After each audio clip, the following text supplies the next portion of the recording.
A really good piece here. We just need a little bit more on our mock run speed, and I'm excited to get back in the car. Being out of it all day yesterday, we tested a good bit, so I'm ready, man. I'm ready to get Derby week started. Ready to get the Derby week started. This is his yellow number 30. Right next door is Noah Gregson, the NASCAR Cup Series regular. Inside this car, former Snowball Derby winner, and Noah is getting ready to go here today. We'll get our camera to come over here to this side of the race car and get a quick word with Noah Gregson before he puts on that helmet. Noah, or as he puts on the helmet, Noah, what do you think? What's the game plan right now as you go out for your first laps on the racetrack during this Snowball Derby? Yeah, unload with the mock run here. We tested a couple days, so I feel like our track TV sucker punch number 30 Port City race cars is pretty good there in practice throughout this week, testing up to this event. So I don't know, I'm excited for it. Felt like we got good long run pace when we tested here. Obviously the track changes a lot since we've been here, but yeah, it's kind of wet. I just rode my pit bike around the track to kind of just see where the weepers are. There's a lot of weepers here at Pensacola, but we're gonna unload with the mock run. It kind of like the old Cup days where they used to do mock runs right off the truck. So we'll see here. Hopefully I'm acclimated, ready to lay down a lap. Little old school approach, guys, going for broke right from the get-go here with a lot of unknown on this racetrack. Thank you, gentlemen. Great stuff down there. And look at this. For the first time in 2025 for the Snowball Derby, cars are on the racetrack, kicking off qualifying for the 58th annual running of this race. And the car that wanted to be, or the driver that wanted to be the first one out, is the driver who was the last to get in the field on qualifying day last season. Nassi started the Derby in 30th, had to sweat out the last couple of cars, and drove his way up to the back bumper of eventual race winner in Caden Honeycutt. And he is the first car to parade the field. There's Carson Brown, teammate to Nassi this week for Anthony Campy Racing, on track as well. They're going to take a few extra laps, get some heat in the tires, check out where there may be some moisture on the track. You see some darker spots up by the wall, not really a concern. That's not the racing groove. It's down around the bottom of the racetrack through the corners. Casey Klein from Washington in the number 1 car on track, former champion of the Northwest Super Late Model Series. 3rd to roll out. How important is it to get out this early in practice, give yourself a chance to maybe come to the pits, make a quick adjustment and go back out? These are going to be potentially the only laps you get before you go qualifying. Austin Nason, another driver, trying to take advantage of hitting the Speedway early and what could be a swan song for him, who indicated he may hang up the helmet after this race and this weekend. At least that was something he mentioned not that long ago, hoping he can go out as a Snowball Derby champion. And Adam, one thing that we were talking about is Noah Gregson was kind enough to give us some words before he rolled out on track. Last year, in one of the practice sessions, while on a mock run, he and William Sawalich had some contact. Positioning of your car in terms of real estate on this half-mile oval, which obviously is not that large when you're trying to plan a mock run. It is going to be so crucial for the drivers and spotters to be in sync as to where they want to be to get as good of a read on their car if they are mocking up for a Q run, because this track is going to be really busy, really quick. Yeah, there could be some angry people in the next 45 minutes as they try to get those sticker tires on and make a mock qualifying run, because I think, as you heard some of the drivers talk, it's all about getting a fast lap in, seeing how close you are with your qualifying setup to get ready for pole qualifying a little later, hopefully this afternoon. Buddy Shepard in the 22. We saw the 5 of Casey Johnson, who makes his return to the Derby, and the cars start to pick up the pace a little bit. There's Austin Nason again, the Roscoe, Illinois driver. Mike Hopkins in the 15 on hand running the Derby, and we are green for practice for the first time for the 58th running of the Snowball Derby, presented by FloRacing. And you see already there's Shepard trying to buy himself some time to get a mock run. That checks up Hopkins a little bit. And this is pretty much going to be the trend of this session, especially for those who are looking to get a mock run in, as we have everyone trying to find a safe place to ride. Gavin Bichelle with a bit of a checkup on the front straightaway. Yeah, it's going to be frantic. If you're lucky enough to get a clean racetrack for 2 or 3 laps, I think you need to feel fortunate. Dylan Fetcho, 3-time Nashville Fairgrounds Speedway Pro Late Model champion. Gavin Bichelle, the Christmas scheme on his Donnie Wilson Racing Flow Sports car. Practice underway. Drivers feeling out the track. How about this scheme? They always bring a nice scheme, does Stephen Nasse, but HD5, Tim Horvath. Beautiful race car right here for Stephen Nasse. One of the favorites entering Derby week. He hasn't won in 2025. It's one of his best racetracks, and he's on the go pedal right now. Here's Chase Pinsino, driver who hails from north of the border, comes from a generation of racing families, had a great run going at the Florida Governor's Cup a few weeks ago until a late crash while running in the top 5. But this is a driver who has started to figure out these race cars and gel really well with this race team, trying to start off the Derby practice on a high note as we check back in on Carson Brown. Carson Brown currently third quick out of the 11 on track. Gavin Bichelle right now the fastest of those. We saw his 24 car a little while ago, a 16.467. Now the track should be pretty fast because it's cool conditions. When you're talking temperatures in the 50s, this track is going to have premium grip. The engines are going to run at full song. Right now, Gavin Bichelle is the fastest of those. Mike Hopkins, Carson Brown, Derek Kraus, the top 4. Brandon Lopez in the 6. Of Atlanta, Georgia on track, practicing. Busy weekend for Lopez and his team. Yeah, Lopez, who picked up his first career Cars Tour Pro late model win at Caraway Speedway earlier this season, trying to make his first Snowball Derby. And here's the driver who knows he is locked into the field. There is a defending champion Snowball Derby provisional, and Caden Honeycutt, by virtue of his win last year, has got it, and he's already made some news today. Announced just this morning he'll be full-time with Tricon Garage and the NASCAR Craftsman Truck Series in 2026. You see how other cars pulling on the track running along the bottom lane. That made Honeycutt move up the track in 4. Bubba Pollard still looking for that first Snowball Derby win, that Tom Dawson trophy that's evaded him, and he's been so good at Five Flag Speedway over the years. See what he and his Van Dorn Racing Development chassis has in store. Phoenix Racing number 26 on track.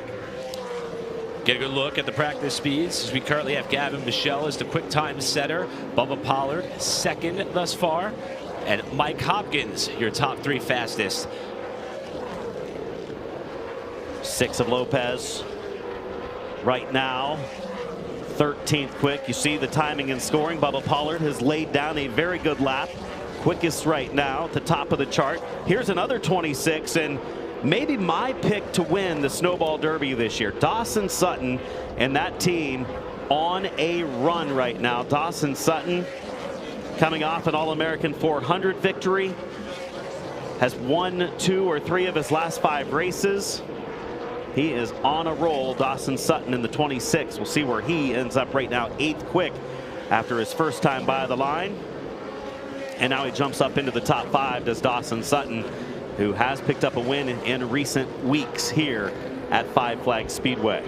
Now we start to see some of the teams that were on the racetrack already come back in for maybe adjustments, maybe a pivot in plans, maybe transitioning to some of the longer race runs, as we see the track continue to remain heavily contested right now, as that 83 machine of Corey Hall, who has one of the longest treks to the racetrack, coming from Lionsbrook, Nova Scotia, Canada, and he has said this is one of the biggest opportunities for him to try to make this show for the first time. Here's Max Reeves, multi-time winner on the ARCA Menard Series in 2025, trying his hand at the Snowball Derby.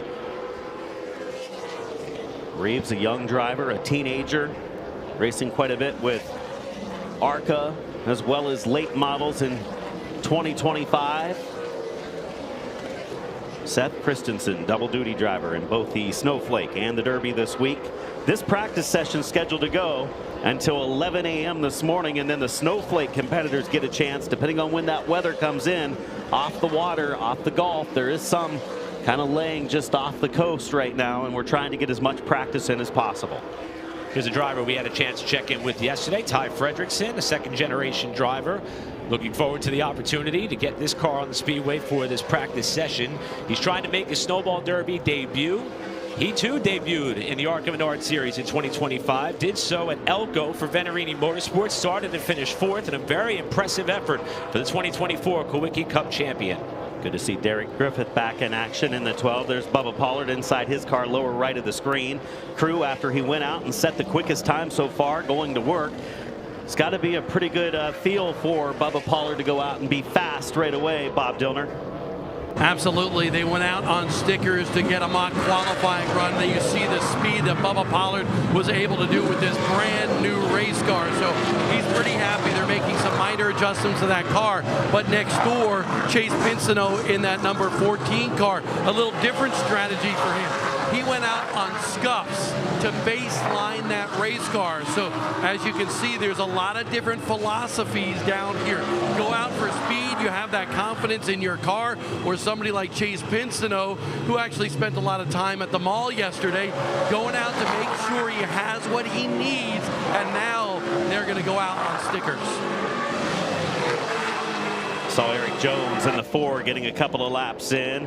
Right now, Eric, we have, out of our 45 competitors, have seen 30 drivers on track. So there's 15 that haven't even been on track yet. Some may be waiting till a little later in the session when there's less traffic on the racetrack. And we just saw Kyle Busch concede there to Preston Peltier, who was in that 48 that went by, probably in an effort to try to time a bit of a mock run. And if you want an idea as to what it looks like to lay down a flyer, Kyle was kind enough to let us ride along with him for the prelude to the Derby last week. You can check out the FloRacing socials for that video footage to see how hard you have to work to get a good lap down at this half-mile short track. And we have a new driver at the top of the chart, and it's someone who's a familiar face here at the Snowball Derby. Preston Peltier laid down a good lap. First driver in the 3s, a 16.374, and his number 48 car, Preston Peltier, about 2/10 off of the track record speed that was set back in 2015 when Ty Majeski won a 16.120.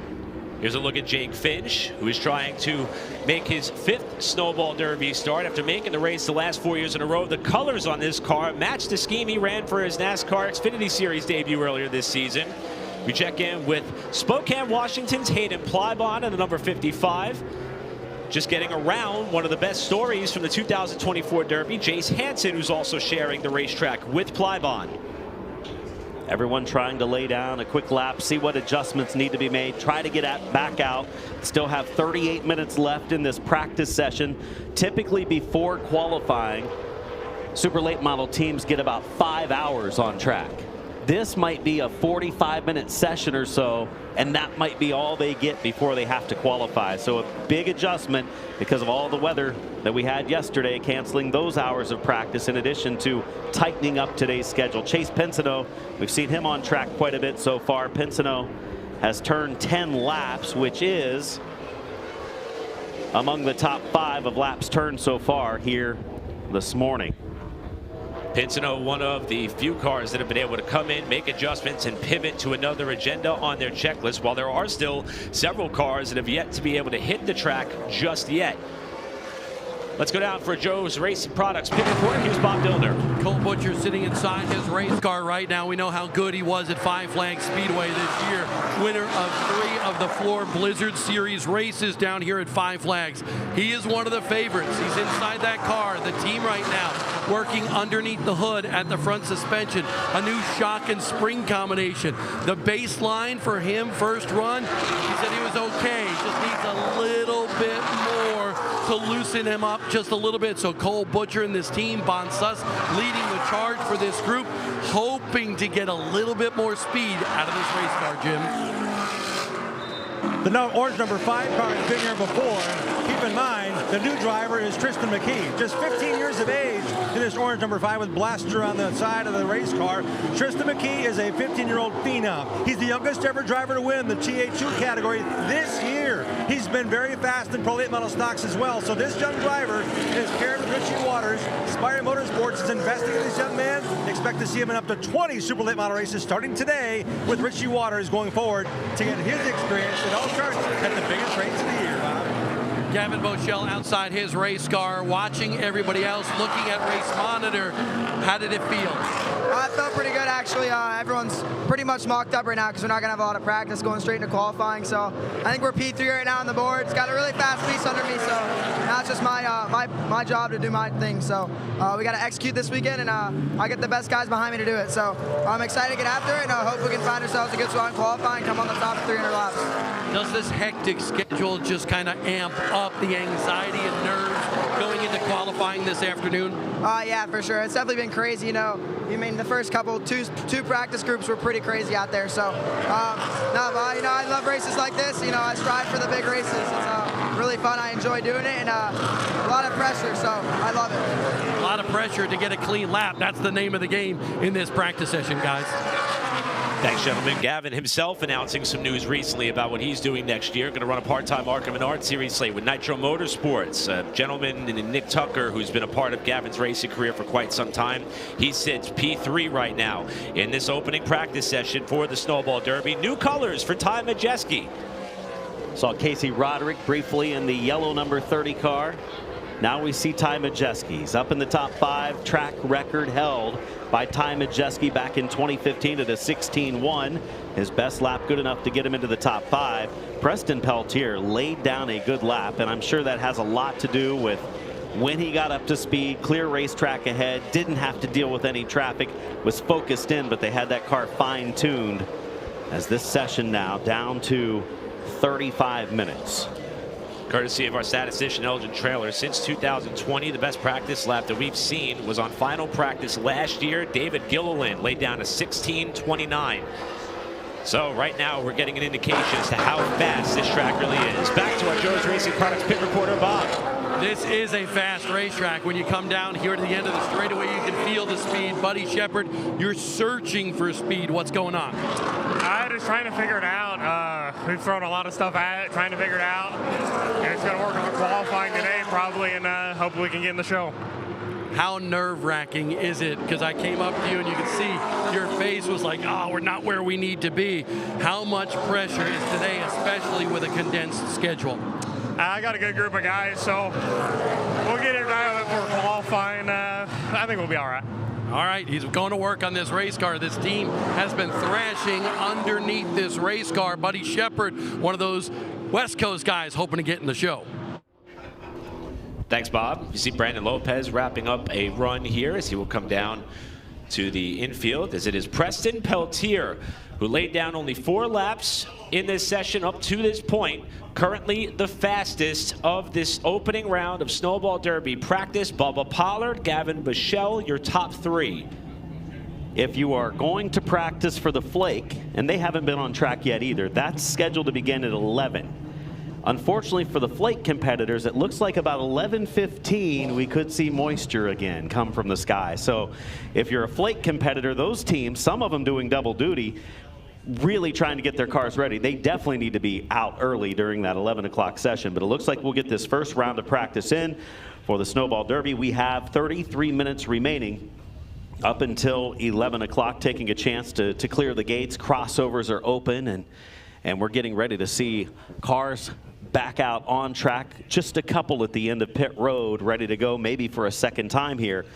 45 scheduled to go practice and qualify. We've had just a few not on track. Dustin Smith, Cole Raz, and David Gilliland yet to hit the track. And a couple of notes of early. One driver we heard from earlier, Derek Thorne, he only laid down 4 laps in his opening round of practice. You would assume that would correlate to a mock qualifying run. 27th right now for a driver who we expect to traditionally see at the top of the charts, especially in these practice sessions. Derek Thorne has led 12 of the last 25 Snowball Derby practice rounds. So Thorne and company perhaps going to try to see if they could get another opportunity, maybe for some more clean racetrack. He could have been bogged down on that run with how busy the track was, but that may not be an indication as to how much speed or pace that car and driver has just yet. Let's go down for Joe's Racing Products pit report. Here's Bob. Well, you can see some speedy dry going on, some fluid in one of the cars. This is where they stop before they go on the racetrack. And there is a report of fluid on the racetrack. In fact, you can see people down in turns 1 and 2. They've been working on that bottom groove, and now here on pit road, working in that speedy dry for where somebody actually laid down some fluid. That's not a good sign for somebody during this practice session. And of course, not much practice going into qualifying here today. So definitely some concerns, but that's what they the yellow flag is out for on this racetrack to slow this practice session to make sure it's safe and that fluid is cleaned up around this racetrack. Thanks, Bob. And you can see a couple of cars that have yet to be on the Speedway, like Cole Raz, like David Gilliland, hoping that this delay does not push them too far up into when we're supposed to kick off snowflake practice, as they have yet to been able to lay down any track time yet on the weekend. Doesn't look like we're putting much down by way of drying agent. Hopefully very little on the racetrack, as that will definitely affect any drivers trying to come out and lay down that fast lap. Preston Peltier has done so, leading the field of super late models so far. We saw a couple at the end of pit road back where Bob was standing getting ready to come onto the track for the first time, Cole Raz and David Gilliland, and there's a lot of folks getting ready to go across the racetrack. Cole Raz in the 76, set to go out. We said some guys might be waiting till later in the session so there's less cars on the racetrack, but did they wait too long depending on the track conditions after maybe a little bit of liquid was put down? And to reiterate what the schedule looks like here, as we just hit 10:30 local time. Again, this practice session slated to take us about a few more minutes or so. Snowflake practice going to kick off at 11 local. A second super late model session scheduled for 11:45 Central Time. And then again, we will kick off our run for the pole, weather permitting, for the Country Pleasing Sausage pole qualifying session at 3 p.m. Central Time. Should we be able to dodge some of the raindrops that remain to the southwest of the Speedway. So a bit of a different agenda and schedule than what we're accustomed to, but a heads-up move and a proactive move by track management, race teams, and officials to try to do everything possible to get today's on-track activities in. Let's go down for Joe's Racing Products Pit Report. Here's Jim.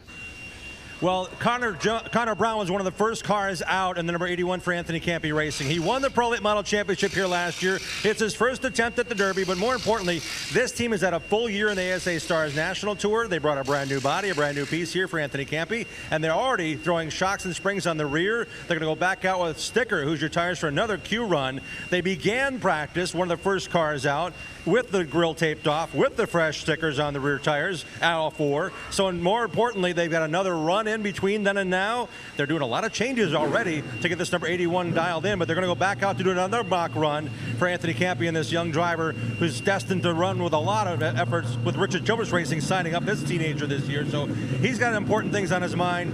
A lot of changes. Surprisingly, I think more than I expected here during this one session, but they're going through a lot of things on this with Anthony Campy looking over things.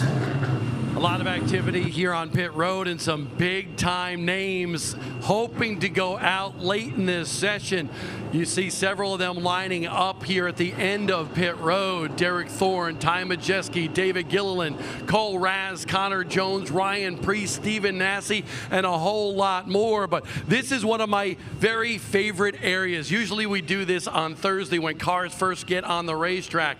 This wall down here is an interesting place to watch the action and the attitude of how these cars come down the front stretch and dive into this corner. They get oh so close to this wall. You can actually reach out. Noah Gregson and I have been talking about that. You can almost reach out and high-five them as they come by the racetrack at this stage of the game. But what's interesting here is normally at this stage we see some marks on the inside of the wall here. Sometimes a car can get down there, just graze that wall ever so slightly. No marks. You can see where it's been painted over several times where some of those tires have hit, especially just right over there, but they try to come down here and get as close to this wall as possible. That is the name of the game for speed here at Five Flags Speedway. We'll see it during the qualifying session tonight, but guys, take a look at this bunch of cars getting ready to go out for another mock run before this particular practice session closes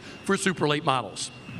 Thanks, Bob. I've heard the example used for drivers trying to get off the corner, point the car towards the wall, aim towards the wall. Five Flags Speedway, one of the tracks, going into turn one, you got to aim for that inside wall, and we are going to see that wall get scuffed up as the weekend goes on. Great presentation for Bob down there as we wait for the thumbs up to get cars back out on the racetrack with the cleanup continuing for that fluid that was laid down. Yeah, they're definitely putting down some drying agent on the racetrack now throughout the corners. It came from the 33 of Dustin Smith, who was making one of his first runs on the racetrack. Dustin Smith, in fact, didn't even get an official lap of practice in. Smoke poured out of the car, a little bit of liquid onto the racetrack as well.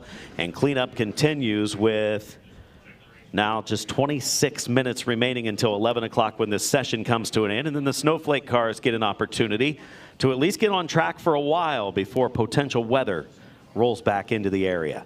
We continue to monitor the storm system, which basically is kind of stretching underneath New Orleans, coming through the Gulf, and remains a little bit to the southwest of the racetrack. But it does appear to be trending a bit northward, if you will. So we continue to cross our collective fingers that we could hold it off for a good bit longer and see what more of these practice sessions have in store and what is certainly needed for these race teams. Yeah, I think some of the teams that are probably pretty satisfied with what they've been able to do, Preston Peltier, Bubba Pollard, Gavin Bushell, Jace Hansen at the top.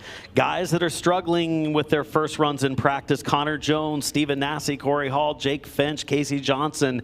They're among the slowest so far, and they're trying to get back out after some adjustments were made. So we might get one more blitz effort in this first round of the 58th annual Snowball Derby practice presented by Flow Sports. We'll step aside and we'll come back for more on-track activity from Pensacola right after this.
About 20 minutes left in the initial super late model practice session for the 58th running of the Snowball Derby at Five Flags Speedway in Pensacola, Florida. We have our coverage today live all day long when cars are on the racetrack from FloRacing. Dustin Smith's car sits in the infield.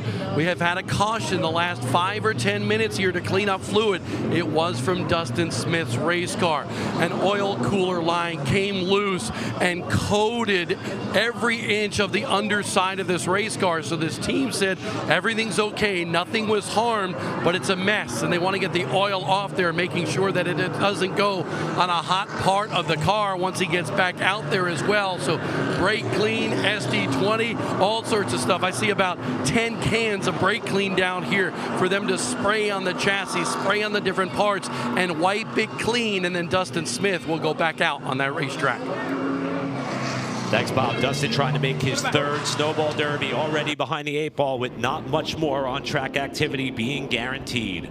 Well, the fortunate thing for Smith, if at all, that it happens now, rather than he goes out to qualify, no opportunity to fix it at that point. They might still get a chance to get back out on track, and hopefully they were able to get it stopped without losing too much oil as well, hurting anything, and I think they did, as he never really even got a full lap in. Connor Jones back out in the 44. He's one of the drivers toward the bottom of the list when it comes to speed so far. 17.3 is the best he's done, which is about a second off of the fast lap by Preston Peltier. So you know the Jones team really thrashing. So Derek Thorne is someone who we expected to see a little bit further up the scoring charts. Right now he's 27th in this session, and we've mentioned the statistics about him leading 12 of the last 25 practice rounds, but his qualifying resume has been unbelievable. Since his first pole here in 2019, he's been on a roll with 4 poles, 5 front row starts, and a worst qualifying effort of 7th last year. Thorne is going to be on the button here for this last stretch run in this session,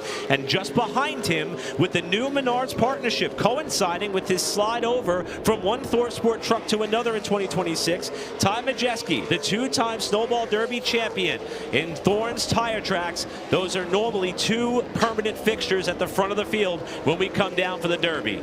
Yeah, it's kind of crazy seeing Ty Majeski in a scheme that's not black and white, but Ty Majeski, average finish over the years in the Snowball Derby, 7th, which is pretty impressive. He's won the Tom Dawson Trophy, always one of the favorites coming in. Stephen Nasse in the 51 back out again. He's another driver like Connor Jones toward the bottom of the chart. Have they made some adjustments? Going back out, trying to pick up speed, move himself up the chart here in practice. Stephen Nasse out of Pinellas Park. Nasse was one of the first, in fact, the first driver to hit the track today, now trying to take advantage of the final moments of this session. Casey Johnson in the 5, one of the few 5s that we have on the property here today, 2 5s that we have in the Derby field. Back on the racetrack for another run. It appears as though he's gotten what he wanted out of this effort, and he will bring that car back to the attention of his crew.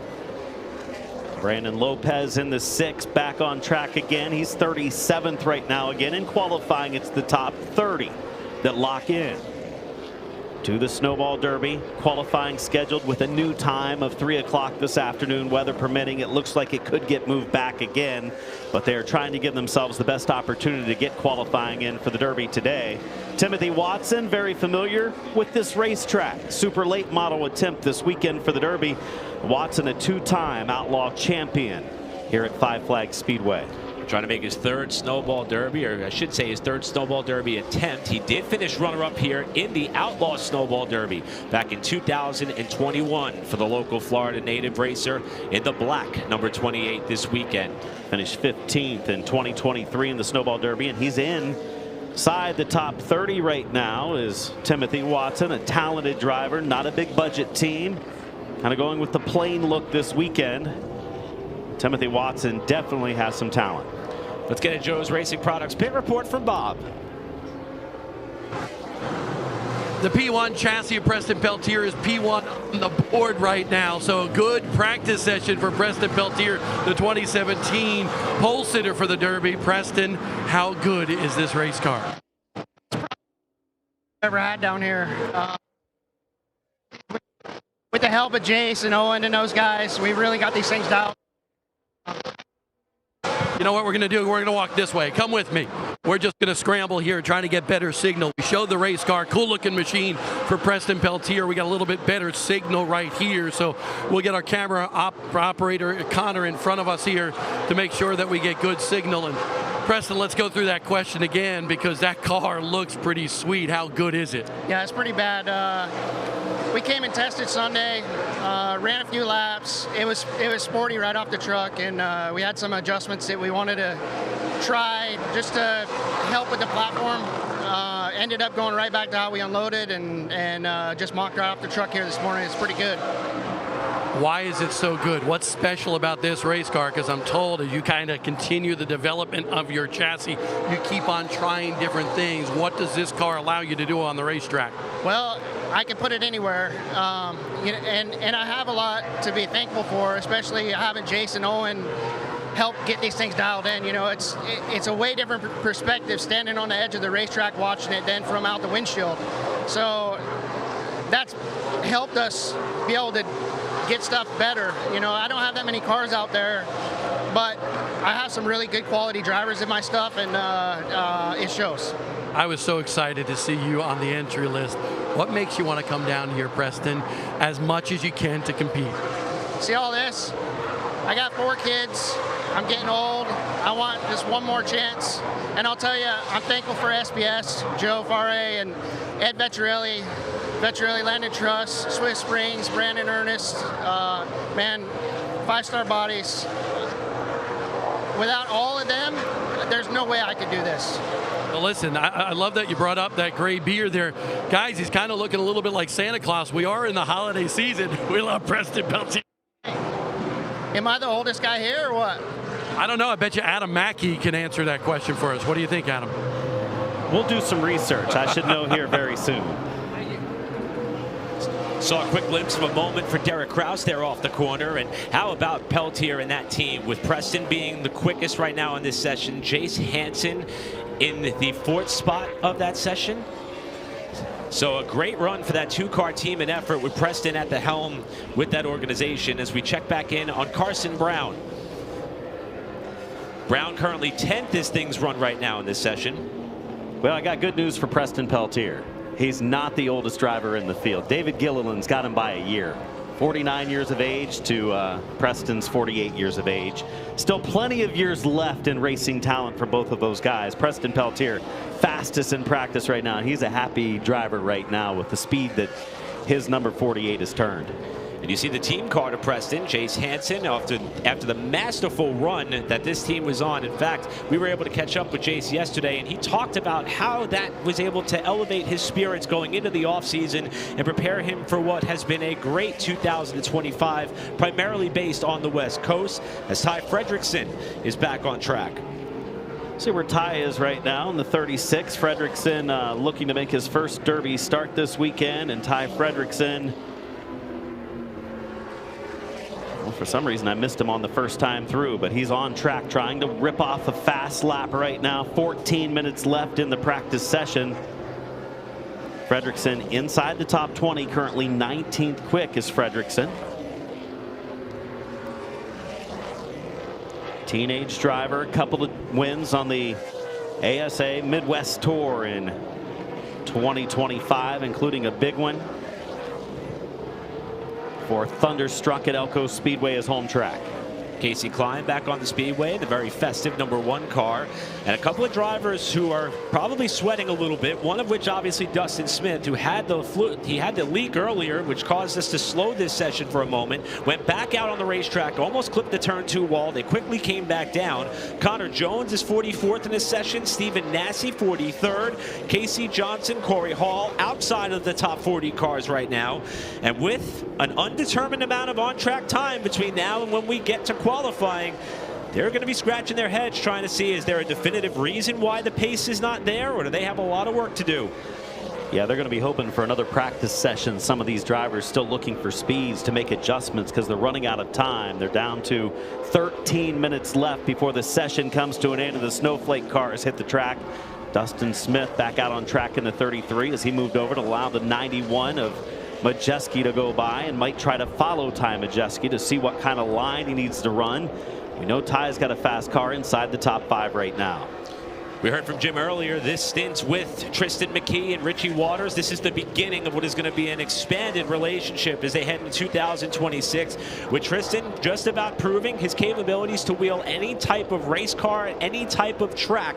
But the Snowball Derby may be the steepest mountain he has had to climb in his motorsports career, but he's with a veteran organization to try to get the job done as he continues to log laps. Yeah, and he's just outside the top 10. There's Smith, who had the oil leak earlier, came back on track after they cleaned up the car, got way sideways, He's struggling a little bit. That car was way sideways again down in turn 4, just hanging on to the number 33, trying to lay down a lap to see where he stacks up. Currently 43rd is Dustin Smith.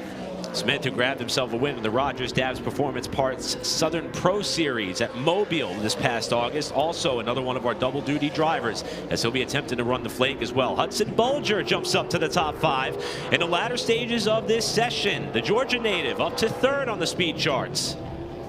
Derek Griffith in the 12, trying to get clear racetrack ahead. Bulger closes the gap on him, and Griffith then picked up the pace, not wanting a car in front of him. Kind of misses his mark over in turn 2, as Griffith from New Hampshire picks up the pace, trying to lay down a lap.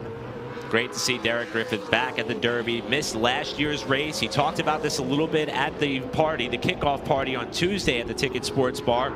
Had some health setbacks that took him out of the car, including his efforts to traditionally come and run this race. Also celebrated the birth of his son Daxton, who arrived this past August. He's trying to make his 6th Snowball Derby in 7 attempts. From the West Coast, Hayden Plybon, another attempt at the Snowball Derby. Running both the Snowflake and the Snowball Derby this weekend. Plybon, 11th fastest lap he's turned today at a 16.5 as he crossed the line.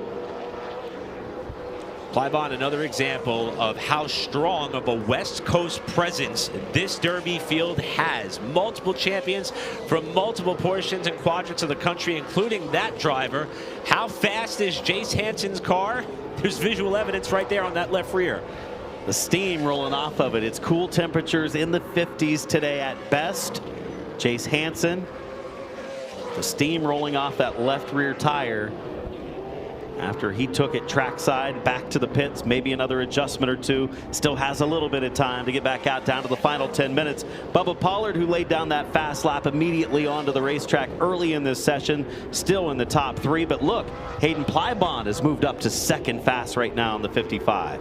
Here's the return of on-track activity for the 2-time NASCAR Cup Series champion Kyle Busch, which, even though this car adorns Kyle's traditional short track number, the number 51, this is in fact a team car to Brandon Lopez, the Bryson Lopez team, who's been fielding multiple cars across multiple series. It was Danny Stockman who helped tie the two together, giving Kyle a chance to maybe grab another Tom Dawson trophy. Kyle Busch right now outside of the top 30, 31st quick. There's Corey Hall in the 83 from Nova Scotia. Pro stock front runner, back for another Derby. Actually his debut at the Derby this year. He's run some big events down south. We've seen him, I believe, at the World Series at New Smyrna. This is an opportunity here for Corey Hall to turn some heads in a big spotlight in Pensacola. Matt Craig, another driver who's got double-duty agendas to tackle here in the 2025 edition of the Snowball Derby. Going to be hard to imagine Matt Craig behind the wheel of this car. We've only seen him in his family-owned 54s for so long, and now all of a sudden the red Bob Lyons number 44. And you know these cars have been fast. We've seen Jeremy Doss do well in the Bob Lyons car, and now we get to see. Whoa, look out, Gavin Michelle into the wall in 3 and 4. Something on the right front, braking on Bochel's 24 as he went into turn 3. And 5th quick in practice, Bochel hard into the turn 3 wall. You can see the left front wheel was turning, but I don't believe the right front was, or the tire went down, and there was no way for him to navigate turn 3. You see Gavin quick to drop the window net to indicate that he is okay after a pretty square shot to the turn 3 wall.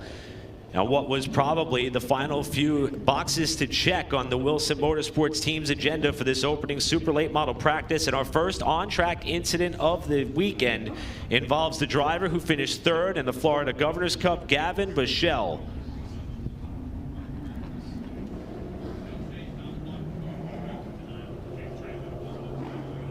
You see Gavin climbing out of the car. He is in fact okay. This was the effort to make his Snowball Derby debut, and we heard from Gavin after he got his first run in the books earlier, and he's walking away from the scene. That beautifully designed number 24 car is going to get latched on to the hook and the wrecker, and we'll see if there is any chance to try to get that car repaired or get another car potentially in action as we go back and take a look at what happened.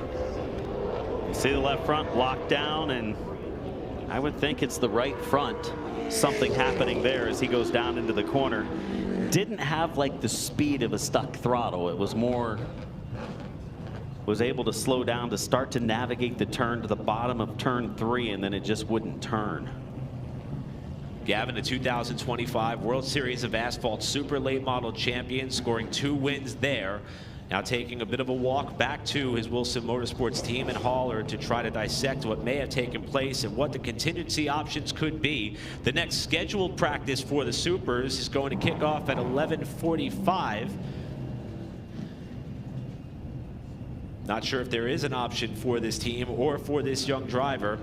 I would imagine you're going to see a backup car pretty quickly. Upper left of the screen, Donnie Wilson, team owner, climbing down the trailer and walking in. Bob Dillner, a bad break for Gavin Bichelle here late in practice 1. Absolutely, you guys diagnosed the problem pretty well, but at the same time you can see this crew already scrambling, taking away their pit box to get access to that gate and that lift. They do have that backup car in there, and that is the plan right now, to get the backup car out and hope and pray that they get this next practice session and that rain does not fall here at Five Flags Speedway. It's going to be critical. And think about it, Adam. We've been down here seeing some of these young kids for so many years. After you have a lick like that, you go to the backup car. You don't want to go straight out to qualifying later on here today. Gavin Bichelle will need laps, not only to figure out the race car, but to get him acclimated and calm down inside the cockpit of that race car before qualifying here today. Yeah, fortunately for him, he was fast right off the trailer. Unfortunately, that car done for the weekend, and you see the lift coming down. They'll move the toolbox out of the way, then go back up, get the car most likely as Gavin Bichelle. Bad break for the teenage driver, one of the stars of the Appalachian Sucker Punch ASA Stars National Tour this year, has a bright future.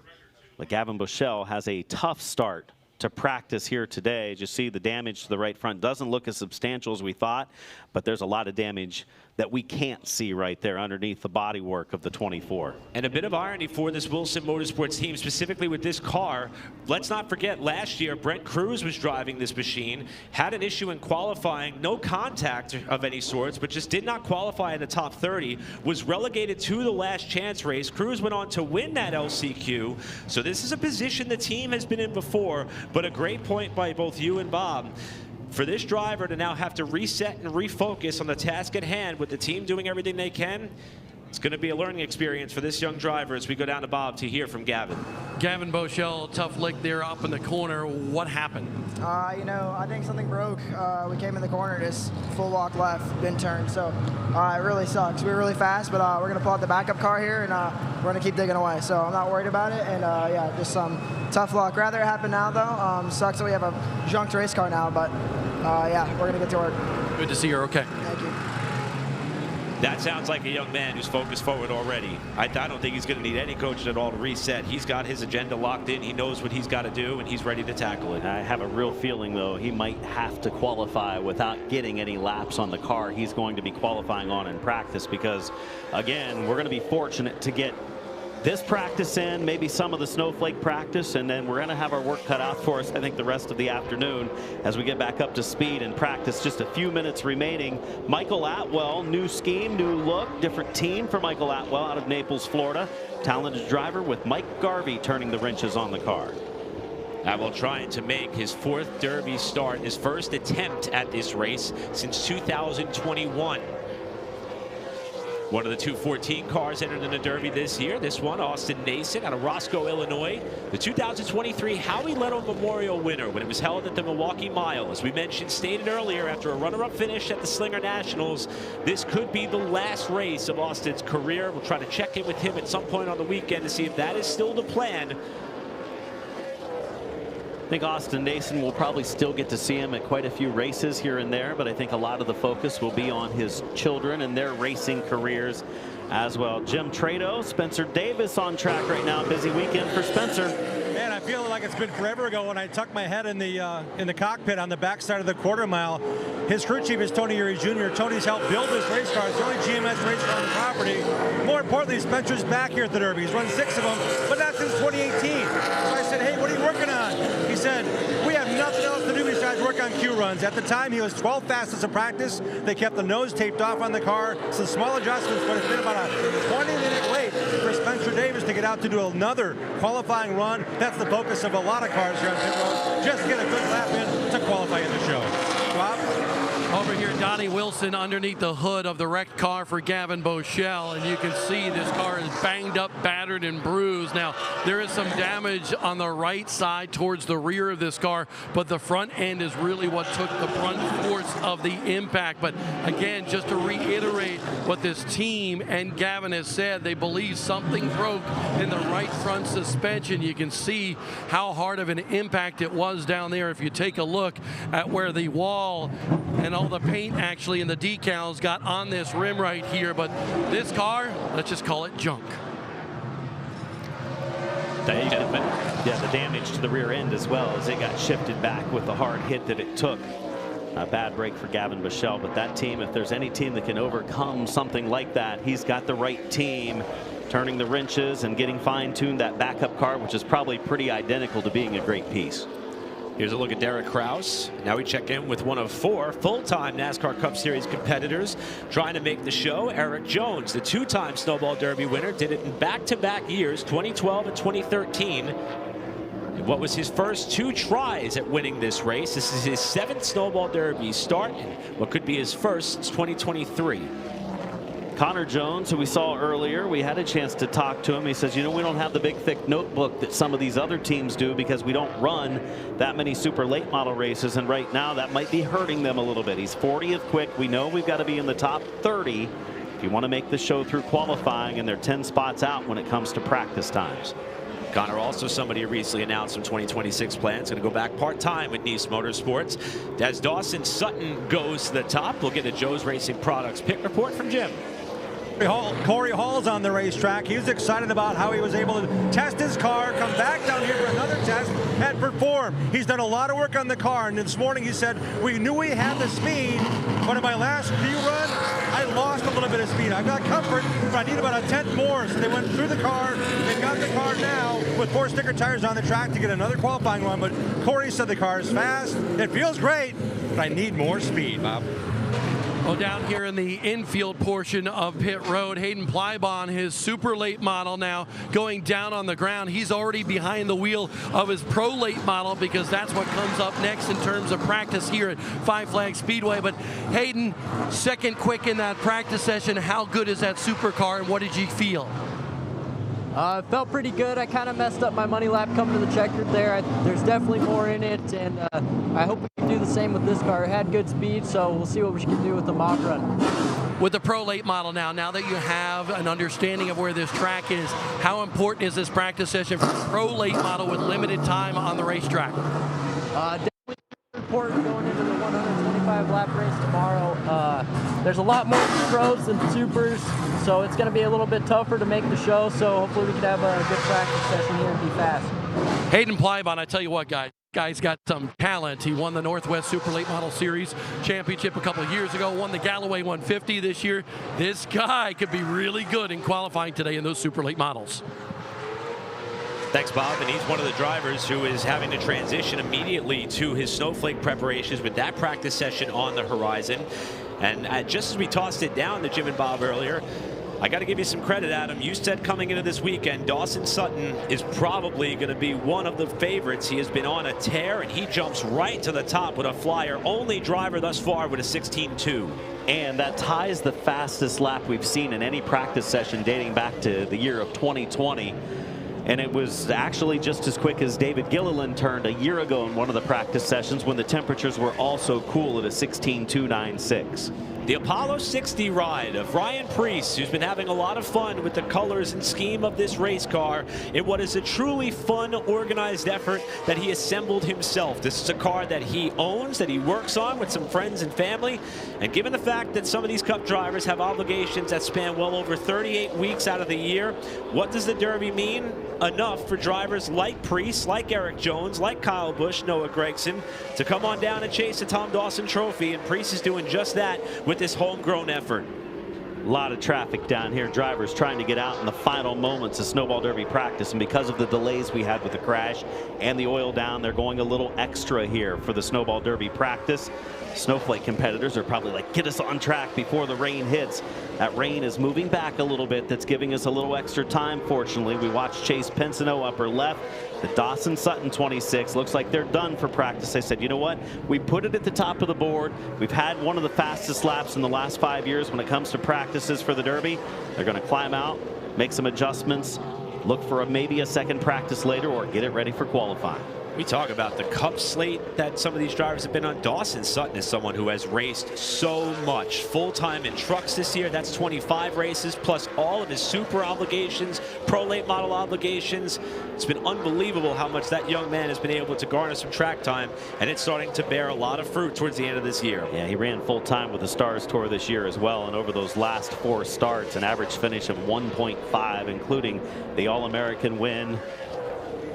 He was getting it done, was Dawson Sutton. There's the 98, David Gilliland, who had a fast car a year ago in practice.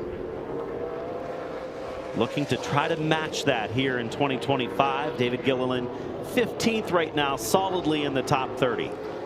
Bubba Pollard back out for another opportunity here to see if they can find a little bit more before this session winds down. The quickest man in town, Dawson Sutton, is with our Jones Racing Products pit reporter, Bob Dillner. And he likes to sing good old Rocky Top here. This car, good as the Tennessee football team at times this year.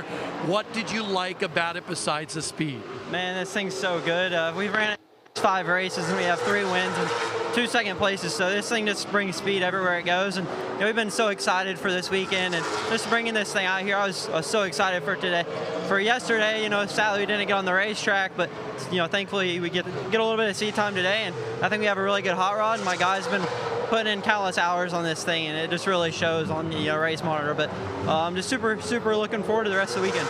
You talk about this race car, it's been awfully good to you. Win at Toledo, win down here, All-American 400, 3 wins, couple seconds, but we talked about this yesterday. What is it about this race car that Dawson Sutton likes so much?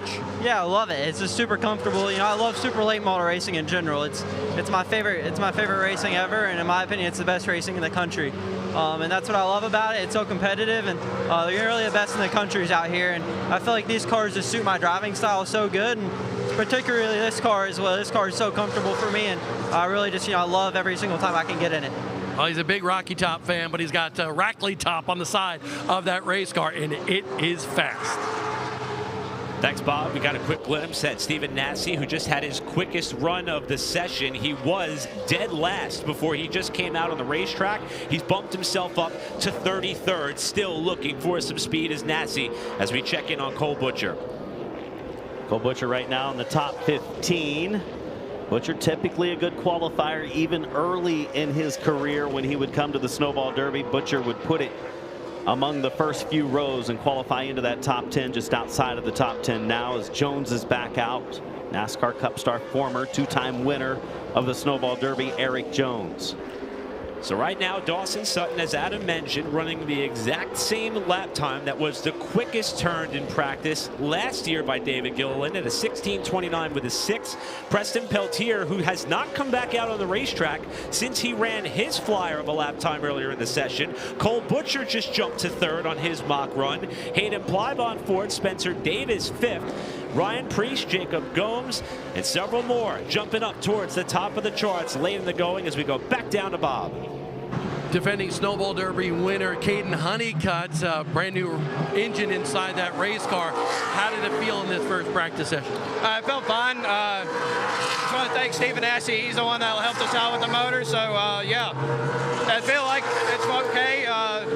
We had to make a gear change right there. Just wanted to do some race run laps and try to go out there and do a mock, but it just got too hot. So all good though. We made some good changes there, so really not worried about qualifying at all. Just if we can get it in, we can get it in. Just so we'll just make it work.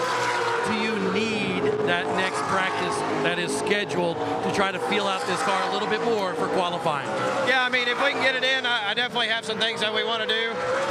JC's got a whole bunch of plans if we can get it done. So yeah, we'll just see if we're able to make it work and get the next practice in.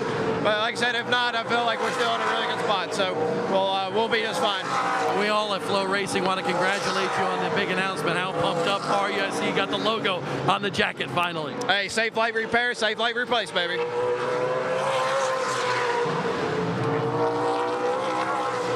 Bob referring to the news that Caden Honeycutt is going to be taking over the ride that Corey Heim dominated the Truck Series with in Tricon Garage in 2026. I think it was something that Adam, we all kind of knew was coming, but made official this morning. Caden's finally able to let that out in the open, talk about his chances for 2026, but objective still, get a back-to-back Snowball Derby win. Carson Brown making another run, young teenage driver. Brown, part of Anthony Campy Racing in the 81 car. We are down to the final minute or two left in Snowball Derby practice. It was scheduled to go until 11 a.m. They are extending it to 11:10, so we're about a minute away. Final laps being turned. Derek Thorne back on track. Thorne, someone who we expected to see a little bit further up the scoring charts, especially when it comes to practice and qualifying here at the Derby. And Thorne is going to wind down this session. And right now, Derek Thorne, 41st in this practice session for the Highlands Motorsports team. Quite the contrary for what we're accustomed to seeing for the former Snowball Derby champion. The track remains open. Jake Finch going to take an opportunity to see if he can get one more run in. Teams have been working frantically, knowing that this could be the only practice session that they get before qualifying takes place. Again, that's scheduled for 3 p.m. Central Time later today if the weather permits. Jake Finch, super late model number 51. It's been a very diversified outlook of agendas for all these race teams. 45 cars have been on the racetrack thus far, some of which running north of 30 laps or so definitely getting some long runs in. Others just blocks of 4 laps or so, maybe 1, 2, or 3 different mock runs for some of the teams. There's not that many that have really committed to a long run setup. A lot of the teams seem very focused on qualifying. Should we be able to kick it off at 3 p.m. local time later on this afternoon? We always talk about the strength of the Snowball Derby field. Listen to some of the names outside of the top 30 in this practice session.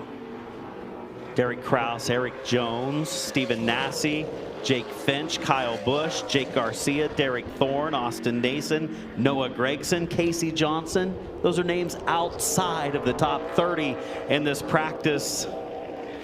They got to focus. Qualifying coming up at some point, and the top 30 will be taken and put into the field.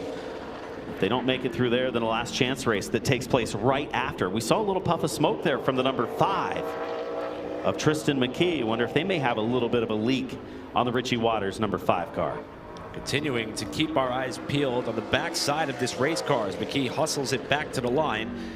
And you're indeed right there, Adam. That smoke appears to be getting worse on the entrance of the corner as the second fastest driver, Carson Brown, is standing by with Bob. And he's got a smile on his face. He's happy. He's up there towards the top of the heap. And what does this make you feel like with the impending weather here prior to going into qualifying after busting off that lap? Right, it honestly feels really good. I mean, we definitely weren't planning on that, honestly. We mocked earlier, just kind of like a rushed mock, and went 10th or 12th, and then we changed some stuff, just went out on a practice run, and then ended up going faster in our mock runs. We're like, we might actually have something here after we're struggling a little bit, and then yeah, put some tires on, still no tape or anything, and then went P2 on the board. So really happy with it. The ACR boys are working their butt off to make this thing fast, and yeah, just props to them. How much did this track change during that practice session there? Yeah, definitely a lot. I mean, track's definitely still a little wet, I feel like, and tires are really cold, so you got to get a lot of heat in them. But yeah, I mean, track's definitely changing a lot, and I feel like it still will throughout the day, and it's probably going to rain again, though. Carson Brown's got himself a good future. In fact, he's got the RCR hat on, announced recently. A lot of shaking going down here with some people going to big-time rides in NASCAR. Thanks, Bob. And Carson is going to officially end this session in second spot. Dawson Sutton, the opening pace setter in Snowball Derby practice, with Brown second. Preston Peltier, who's only 4 laps running this session, came at the opening stanza where he sits third. Cole Butcher, one of the hottest super late model drivers in the country right now, fourth.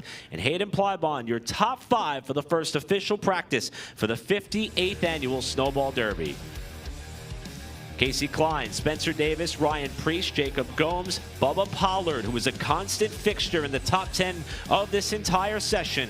As a pair of 26s, bookend your top 10 for the first official on-track activity on the weekend. You see many of the fans, crew members, spotters starting to make their way across the front stretch before we turn our attention to the opening practice session for the Snowflake, which a different agenda for the Snowflake this year, Adam. They've added 25 laps to the race distance. We've been joking about us having to put $1 in the jar every time we call it the Snowflake 100. It's a Snowflake 125 now. So those teams may have to put a little bit more emphasis on a long run effort if the track and weather allows them to. There will be no efforts for long-term runs today because they're going to have very few minutes before the rain hits. So if they get a chance to get on track, they're going to go for a qualifying run. Top 30 will lock in out of 62 drivers for the Flake when it comes to their qualifying session this weekend. The pilot of Apollo 60 is with Joe Racing Products pit reporter Bob. Ryan Priest is down here and his car's on jack stands. He put the jack underneath it, got the stands going. He's also in conference with Kevin Harvick about his race car that he spent about a year building in his own shop. Your thoughts now? P8 on the board. I saw you studying who's fast. You're pretty fast too. Yeah, we're just, I don't know what I don't know. You know, with a modified from practice to qualifying, I really don't do a whole lot other than open stagger and make air pressure adjustments. You know, with how cold it is down here, the difference in tire, and there's a lot to learn. And I knew that coming in, it wasn't going to be easy. It was going to be all about making this show. So, like I said, I put a big effort into it. I'm proud that every time we've gone out, we've found ourselves going in the right direction, making the car better. And, you know, thanks to racechoice.com, Oscar Mayer Hot Dogs, and, you know, we have the Wienermobile heading to space on this thing and the Apollo 60. So I'm having fun. I'm racing with my, you know, some of my 60 guys as well as my friends from home, and we're having fun. When it comes to the adjustments and the sleep you get or don't get, how much you're involved in every aspect of this race car. How do you go through the process, knowing you're the ones going to make the call, whether it's a 10th off or a 10th quicker? Yeah, and I'm okay with that because, you know, it costs a lot of money to come do this event, right? And if I don't make it, or if I do make it, I want to feel that I'm making the decisions that I think are right, and if they aren't, they aren't. I'm okay with it. But, you know, I like working on race cars. My father, when I was younger, if I was sitting around, he'd make me pick trash up because I wasn't doing anything. And, you know, I'm lucky that I have a great group of friends, whether it be up in the Northeast or here in North Carolina, to come down and do this with me. And, yeah, we're all in it together. We wish you well. Enjoy the Derby. His third attempt, 2008-2021, were his only tries. He qualified 23rd back in 2021, but he's got a fast Ford right now. Apollo 60 is among the top 10 in speeds, and more work to be done down here in his pit area.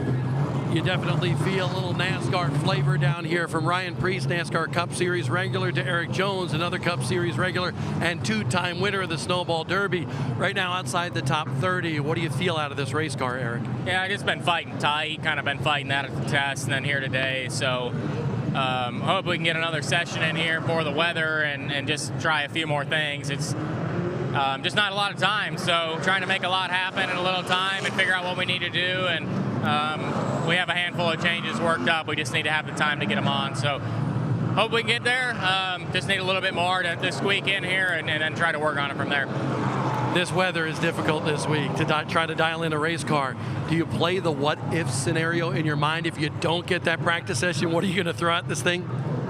Yeah, a little bit. I mean, I think we have a direction. We know what we need to do. I don't know that rain would be horrible as early as we go out in qualifying. We could maybe take advantage of a green track. But, yeah, I think we know what we got to do. We know what we got to work on. Just getting some turn in it, getting it off the racetrack. We've been struggling hitting the track, too. So those couple of things I think will be close.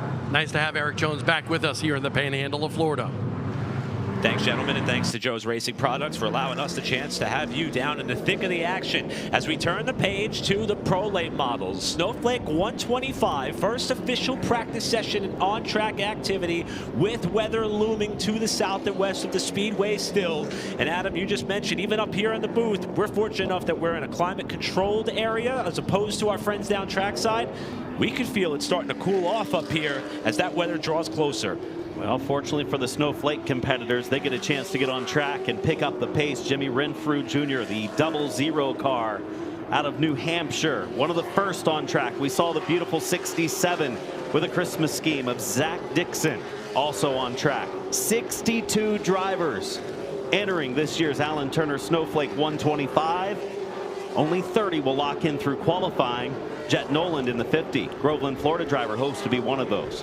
We heard one of the double duty drivers, Hayden Plybon, mention the fact that it is a little bit more pressure packed to make this field because of the size of the entry list. These drivers know their margin for error is going to be quite slim, as we see one of the former drivers who's had a lot of fun in multiple different platforms trying to make his fourth Snowflake appearance. This is Cole Williams.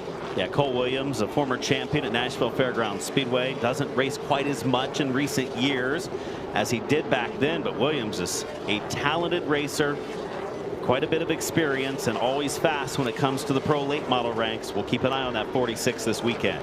Jade Avedisian, who earlier this season became the first woman ever to win a Cars Tour sanctioned event. She did so at the newly renamed Coastal Plains Raceway to kick off the 2025 Pro Late Model season there. Now taking her talents and ability to wheel a race car with the Wilson Motorsports team in what will be her first Snowflake attempt. Jade definitely has some talent. Crossed the line in third in the All-American 100 at Nashville. That third place finish ended up being taken away because of a slight weight infraction for left side weight, but Avedisian was able to move through the field that night and finish in a podium spot at the checkered flag. Jarrett Butcher, brother of Cole Butcher, making his return to the Snowflake. Expect this car to be fast. And here is Keelan Harvick, who has been on a tear specifically towards the latter portion of 2025. 4 times he went to victory lane in a partial Cars Tour Pro Late Models slate.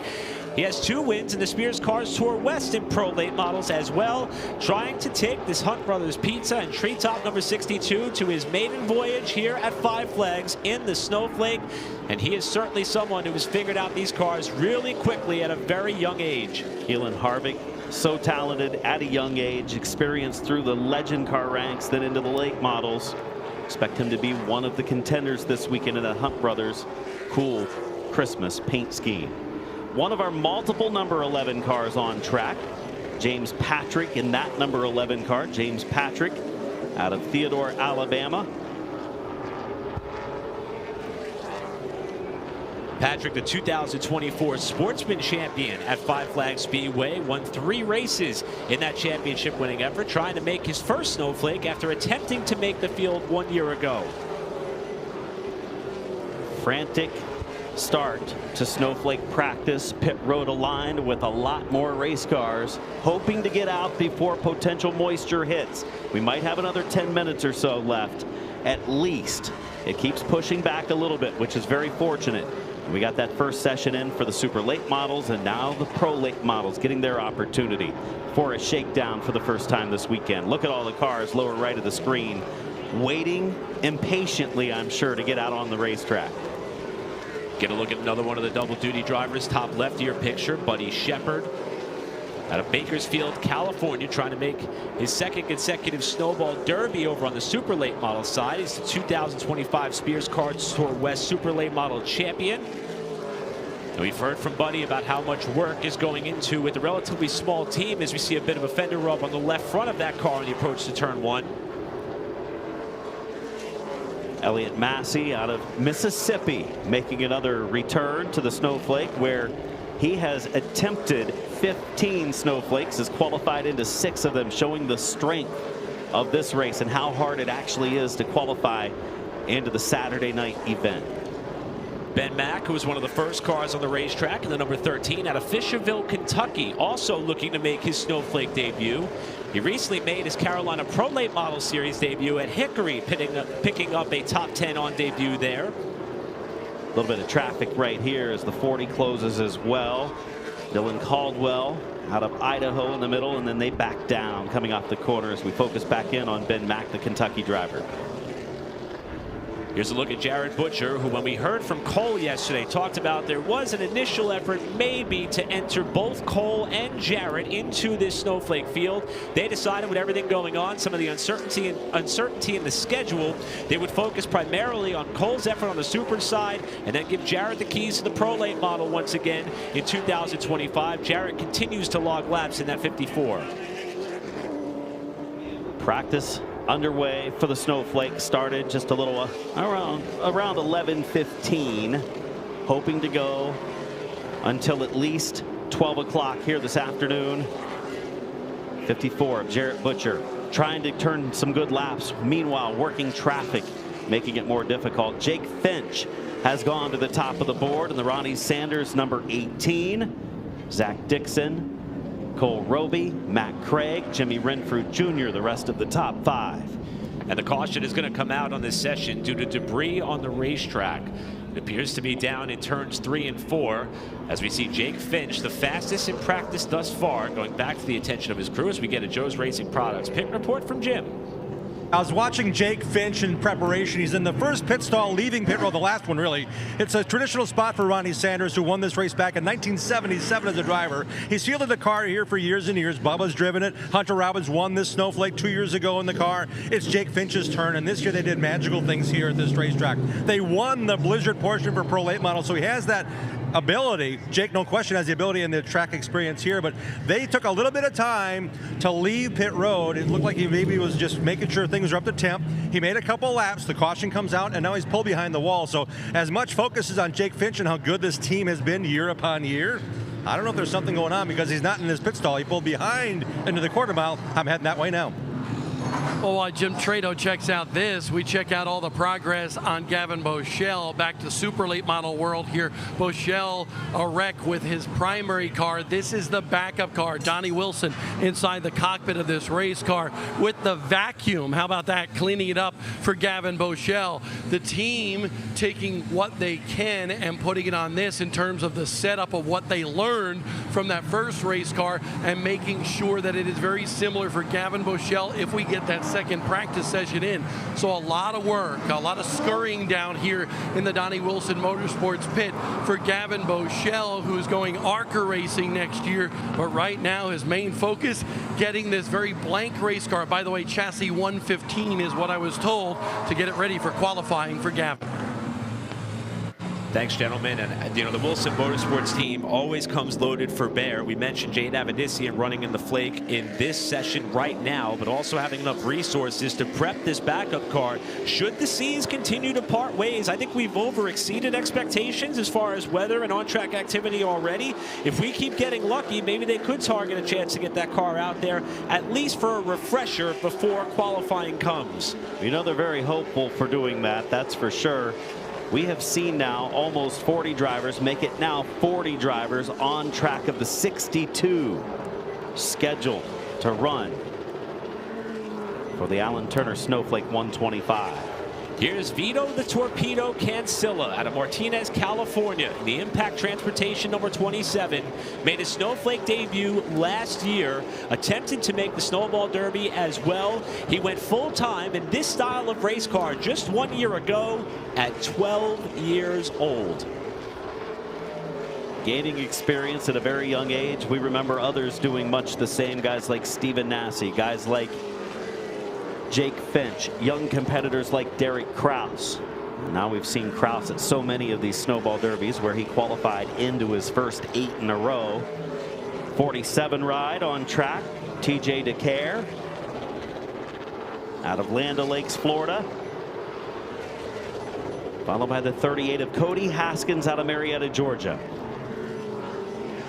See Buddy Shepard continuing to hustle his car around. He's been trying to make the most of this practice session early. And while we were catching up with Bob and Jim down trackside, had a quick conversation with Elgin Trailer about the additional 25 laps added on to this race this season and the reception for the field and the drivers and everybody involved has been nothing but positive. The teams want the challenge of trying to navigate this track for longer, make the tires last to the end of it, and it's something that's been really well received by all involved, and I'm always up for more racing. The more laps, the better, and I think it's going to be an interesting dynamic for this race this season. Yeah, Cole Butcher, you know, he was out in the super late model, was among the top 5 just a little bit ago. Now he's helping as a crew member on his brother's ride, the 54. As Cole not running in the Snowflake as originally planned, Jarrett is, and now he's helping get everything in line to get Jarrett back out on track once again. So Jake Finch still the quickest. As Jim mentioned, though, when Jake brought that car back down the pit lane, he did not stop at one of the potential work areas at their hauler. He drove towards the backside of the property. Zach Dixon, who's on your screen, he's currently second. For an update on the 18, we go back down trackside. Yeah, it's Jake Finch and the experience of knowing what is clear and what's not. It's jammed up here on pit road. They were 2 and 3 wide here at the head out of pit road because the panic to get on the racetrack for 62 cars. So that was Jake's escape route back to his pit area. I walked packed over there, nothing out of the ordinary except that Jake was taking 2 wrenches to the steering column to adjust the steering wheel position. So not a panic, not a worry. That was his best way to get back to his pit stall. That in mind, Stephen Nasse had to wait 3 minutes for some of this traffic to clear to get back to his pit stall, which is in turn 1 next to his super. So they lost some time down there on pit road. Jake made up time by going around that cutoff road at the backstretch. Thanks, Jim. Great call out there. Heads up move by the young man to know that things are a little bit congested on the front end of pit road right now with so many cars in the field. As we check in on Luke Baldwin, who has jumped up to 3rd in the Rick Ware Racing number 51. Luke Baldwin, talented competitor, part of a championship in modifieds this year in the Northeast. And now Baldwin bringing the Pro Late Model out. And this team had a great year on the Cars Tour Pro Late Model side, celebrated an owner's champion. Luke grabbing 2 wins had a lot to do with that as well. We saw Tristan McKee in the Low Country Motorsports number 7, and then the number 35 machine, which is being piloted by Luke Yarbrough out of Milton, Georgia. Luke, another one of many in this field trying to make the Snowflake for the first time in his career. He had a runner-up finish in the Rogers Daz Performance Parts Southern Pro Series race at Montgomery last October. The former Legend Car graduate who worked his way through that portion of his racing career rather quickly, moved up to Pro Late Models as well as Dirt Crate Late Models to try to diversify his racing experience.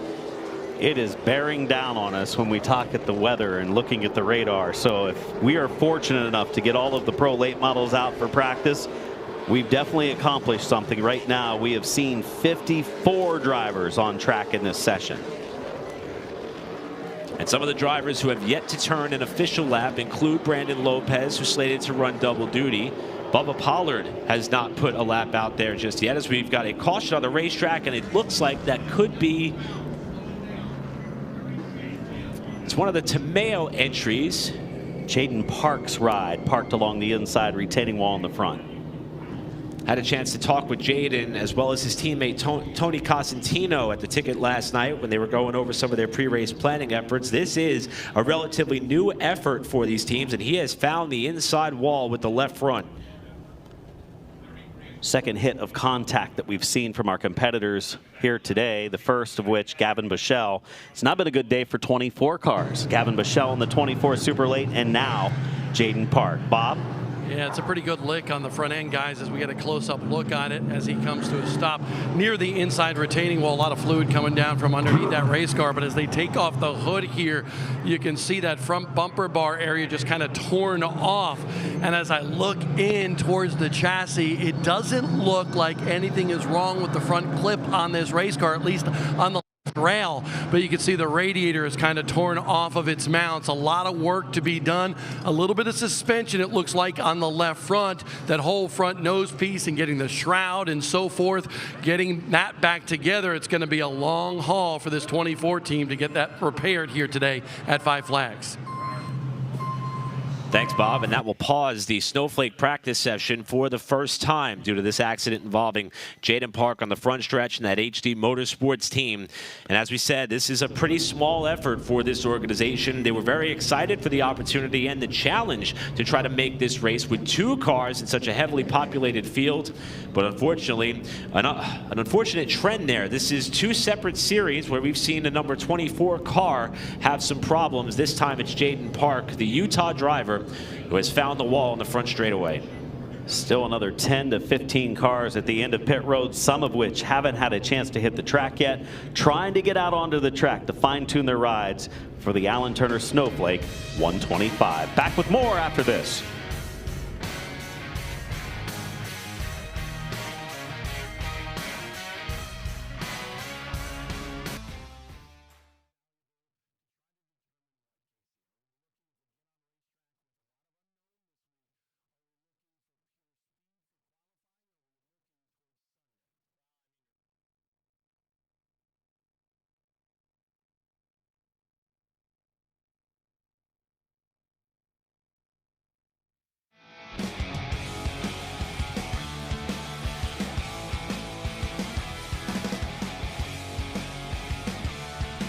Hi, I'm JP Wibbs, and here at Buggy Works, we have the largest selection of new and used vehicles on the Gulf Coast. We also offer certified technician services and rentals. Come see our new location, Buggy Works, in the heart of Car City. MD3, the most advanced body panels on the market. Aerodynamically engineered, manufactured from the highest grade and lightest weight materials, tested tough for optimum performance. The highest quality and most durable products you'll find anywhere. Our products help racers around the world reach victory lane. Winning never looked so good. MD3, the #1 body choice for top dirt racers.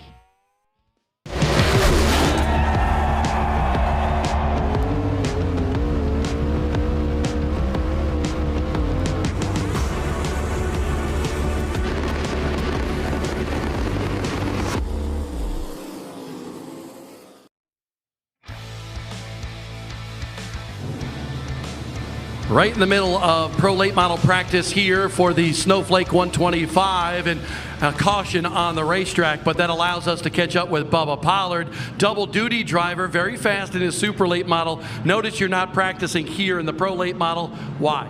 Well, our priority is just a super. We were just trying to come and get as much information as we could with the crate car, and it's, I wouldn't say it's not important, but it's kind of our main focus is super. So we'll just go with that. Everything's congested this morning. And we'll see how that ends up. But we feel pretty good about our race car. We just working out a few things, and we keep up with the weather here in the racetrack as it changes. I think we'll be all right. Bubba Pollard, we see a green blob headed our way from the Gulf. I want to know from your perspective, with how good that race car was on the super late model side in that first practice session, do you need this second practice session?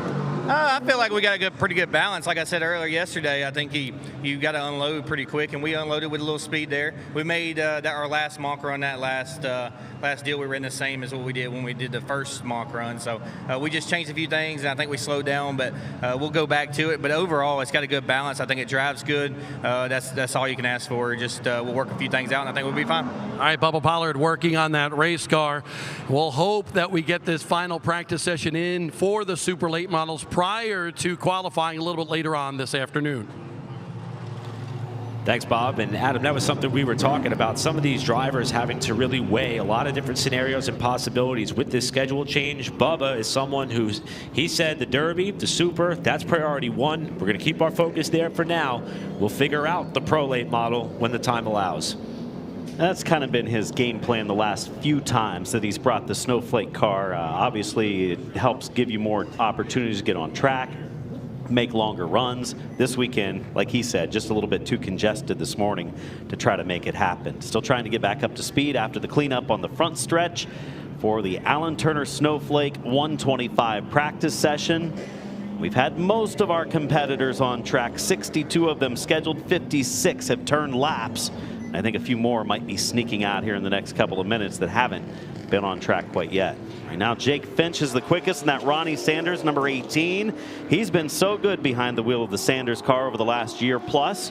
Zach Dixon, Luke Baldwin, Buddy Shepard, Cole Roby, the top 5, as we are back green during practice.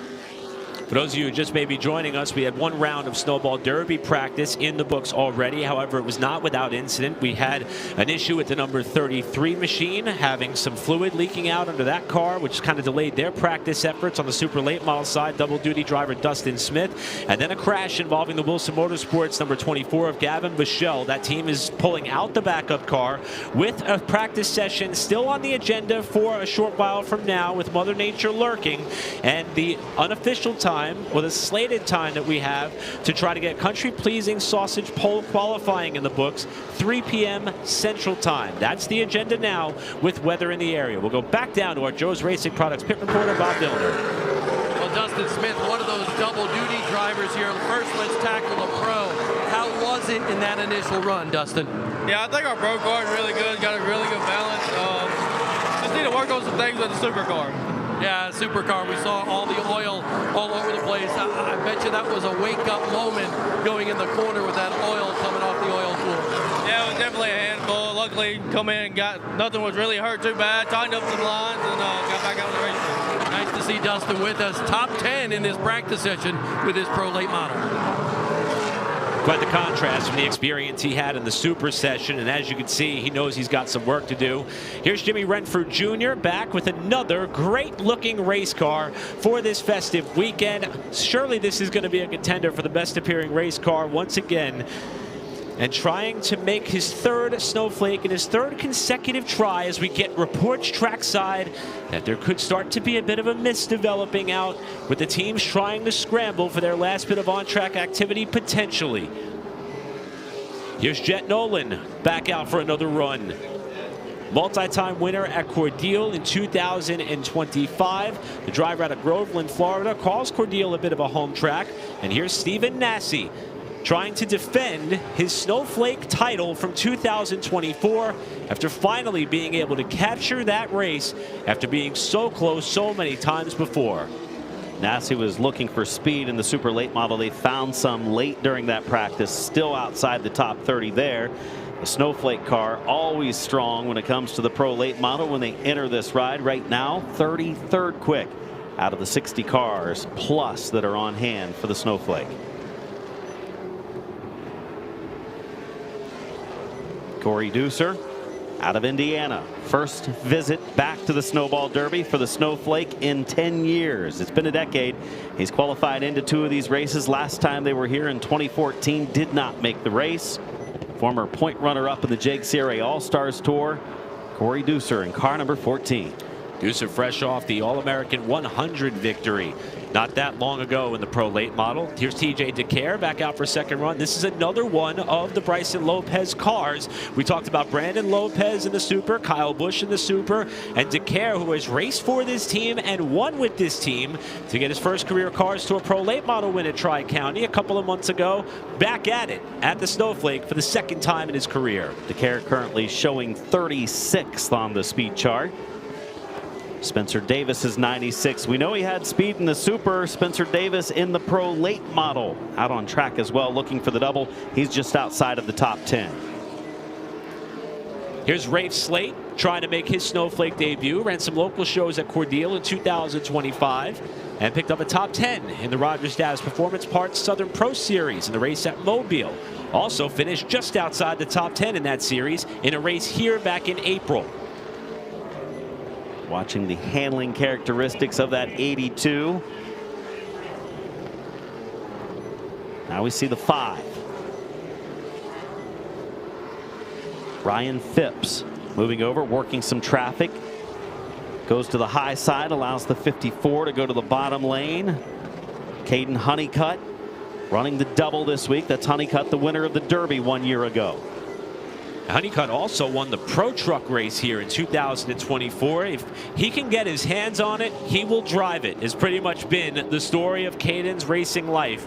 And 2025 is no exception, with double duty again on the agenda, trying to see if he can get himself a Snowflake win. He's not the only 54 on the racetrack, though. Matt Craig, another double duty driver as well. little more familiar scheme for Matt Craig here in the Pro Late Model with the family-owned operation. Driving the Bob Lyons 44 in the Super Late Models. Take us a little while to get used to that. Massey, Elliott Massey back out in the 4. Well, let's get a Joe's Racing Products pit report from Bob. Well, guys, sometimes you just walk around the infield and you see things you don't want to see. This is Casey Johnson's team down here in the super late model world. And when you see an engine outside that race car, it's not a good sign. They had some engine problems in that first practice session for the super late models for the Snowball Derby. So they have the backup engine right here ready to go. But this team tells me, obviously, you see the old engine still in there. They will not be able to make it out for that final practice session before Snowball Derby qualifying. So definitely difficult times for this 4-time Midwest Tour champion. Casey Johnson is a great racer, but he's got an uphill climb here today going to the backup engine, which won't have any laps on it prior to qualifying. Thanks, Bob. That's another driver and another team that has got themselves in a bit of a bind leading into that qualifying session. Let's not forget last year, Connor Okrezik had a bit of an issue leading up to the qualifying session. They had to hustle the car out, barely made the call. He timed his way into the race. It is possible to overcome some of these adversities, but this tight and compact timeline has all of these teams under a lot of pressure right now. Silas Ripley making his return to the Snowflake here in 2025. Teenage driver from the Northeast on track right now. There's the other 82 car that we have in the field, 2 of them. Presley Johnson and Rafe Slate, the pair of 82 cars that we have. This driven by Johnson.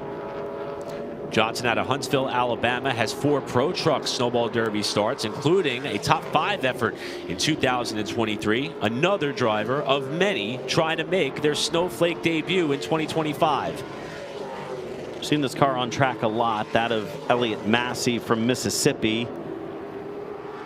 3rd overall in laps turned for Massey. Running plenty of laps to get familiar with the car. Is taking as much advantage of the dry racetrack as they can right now. Massey, 15 attempts for the Flake, has qualified into 6 of them, looking to make his 7th start, Bob. And Adam, Elliott Massey had a scare earlier today when they were going to get this car in line earlier. All of a sudden they smelled fuel. They brought that car back to the pit area and the fuel pump had a crack in it. So they actually had to change the fuel pump on this race car to get it back out here for this practice session. Yeah, not the way you want your day to start, but they were fortunately able to find that. TJ DeCare. Here's the first time we've had a chance to take a look at the 37 of AJ Wernette from Hondo, Texas. I think we've had just about everybody out here now, Eric, and that is a 3 drivers have not. Brandon Lopez, Bubba Pollard, 2 of which, Boston Oliver as well. So we've had a few drivers not get on racetrack. Just 3. You see Wernette and Silas Ripley now running pretty close together, separated by about a car length, as Silas is looking to make his 2nd consecutive Derby after debuting with the Rackley War team last season. Unfortunately was caught up in a multi-car crash off of turn number 4, ending his race a bit early, just past the halfway point 1 year ago, as Silas is now going to conclude his run. Wernette as well. One thing we have noticed, flags were kind of laying limp earlier that are outside of turn number 3, now blowing across as wind is picked up a little bit.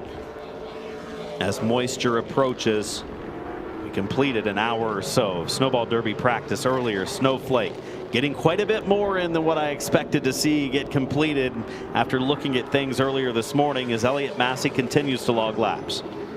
Right now, as things stand, Jake Finch still the fastest car in this Snowflake practice session. Clear of the field by 1/10 of a second right until Gabe Brown lays down a flyer, and Brown now goes up to the top of the charts. How about the lap? Pretty impressive. 16.647 for Brown. Las Vegas, Nevada driver Gabe Brown getting it done. Surprise name at the top of the board. Let's go down for a Joe's Racing Products update. Here's Bob. Yeah, just want to give you an update on Jaden Park's machine. We got a close-up look, and I was wrong completely. Take a look at this left front frame rail right here. That thing is altered and pushed out. Lots of damage. This car will not be getting on the racetrack here today because it is banged up, battered, and bruised. But let's talk to Jaden just a little bit here. What happened on the racetrack? Unfortunately, just driver error. Just came out of turn 4 and it just snapped on me, and it was quick. It didn't even give me no indication. Just came around and I locked up the brakes and it just slid right into that inside wall. Unfortunate, but we appreciate him and his team coming down here to Five Flags Speedway. They had themselves a good time last night at the Ticket Sports Bar and Grill, but today ends not too good for the 24. Thanks, Bob. Unfortunate ending there for that driver and team.